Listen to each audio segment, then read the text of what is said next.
What's going on, guys? And today I want to talk about some news. The New Orleans Pelicans have been really aggressive on the trade market for a guard, per Brian Windhorst of ESPN. They are out there talking to the Trailblazers about CJ McCollum. They're talking to the Kings about De'Aaron Fox, and they're talking to the Rockets about Eric Gordon. So I want to hear your thoughts right now down below. Who do you think they're going to trade for, and who do you think they'll trade for said player? And I think the guys that we could see: Jonas Valanciunas, Josh Hart, Devontae Graham, maybe Garrett Temple.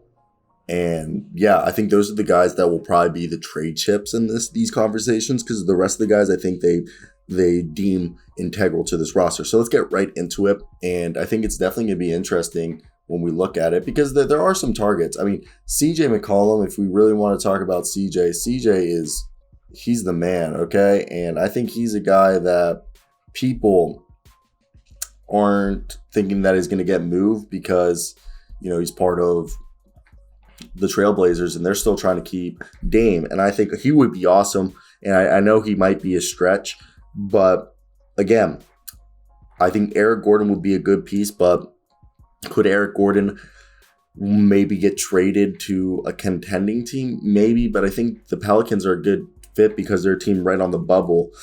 And the problem with the CJ McCollum deal is I have it right here the one that I did was it would include Ben McLemore, CJ McCollum, and Robert Covington. And the Trailblazers would receive Tomas Stanarowski, Josh Hart, Devontae Graham, Jackson Hayes, Trey Murphy III, and LA's 2022 second round pick. Now, I like that deal because what it does is, obviously the Pelicans get a shooter in Ben McLemore, who, is a shooter, just a shooter. They get Robert Covington, who's a guy who can play the power forward, small forward position, guard every single position, and they get a scorer in CJ McCollum to fit nicely with this. The problem is they lose a lot. Like, Josh Hart would be replaced by Robert Covington, most likely. Brandon Ingram would probably slide down to probably the 3 position, I would assume, and Robert would be the 4. They would run Jonas and Jackson Hayes. Well, Jackson Hayes would be traded in this, so they probably run Jonas, Valanciunas, and Willie Hernan-Gomez right here. So at the center position with, Robert Covington being the power forward. And then you would probably have as backup power forward Herb Jones. Small forward, you put in, Brandon Ingram. And Brandon Ingram would then probably be backed up by Garrett Temple and Najee Marshall. And then shooting guard, you'd probably at this point run. I mean, that's where it gets interesting. There's Nickeil Alexander-Walker left on this team and Jose Alvarado. And, like really Garrett Temple, there's not much. It gives them CJ McCollum right there behind, not much depth behind CJ McCollum. CJ would be the starting shooting guard. And then at point guard, you'd have to figure that out because you just gave up Stanarowski and Devontae Graham. So would Jose Alvarado start with, I guess Nickeil Alexander-Walker and a free agent would have to be like your backup. That's like the problem right there with it if they did a deal like that, which I mean is a good deal. It's just you would have to find the backup point guard, and I don't know if they're able to find one that quickly. Now, there's another outlandish deal right here that I found on the internet. I'll put it on the screen right now. So the Pelicans would receive Royce O'Neal and De'Aaron Fox, which would be awesome.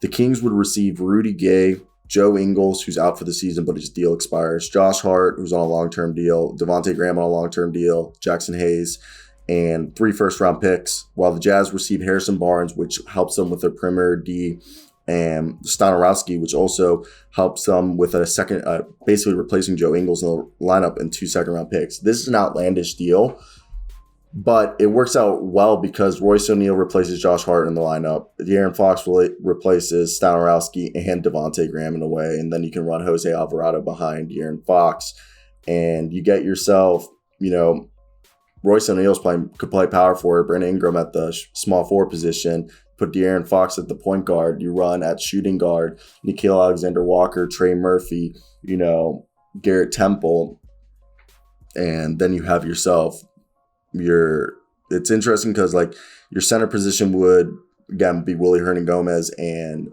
Jonas Valanciunas, which I don't think is that bad of a rotation. So that's where I want to hear your guys' thoughts. Where are you guys with me on this? Are you guys with me that like this? I think this could be a good deal. I don't think it's that bad. I mean, obviously, I think there could be like worse deals one does, But that's where I want to hear your guys' thoughts. If you guys were the Pelicans, what deal are you doing and why? I want to hear those thoughts legitimately.